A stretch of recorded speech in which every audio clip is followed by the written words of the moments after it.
не знам, абсурд би било.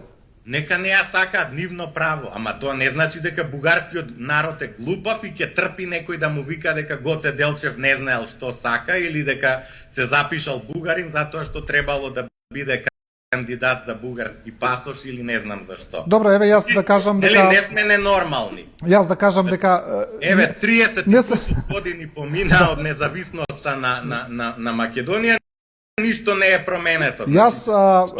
Значи, видете, јас сум доживеал со жена ми, сме биле пцуени во центарот на Скопје само затоа што некој не слушнал дека зборуваме бугарски литературен јазик. Не ме препознал мене кој сум, што сум, тој човек.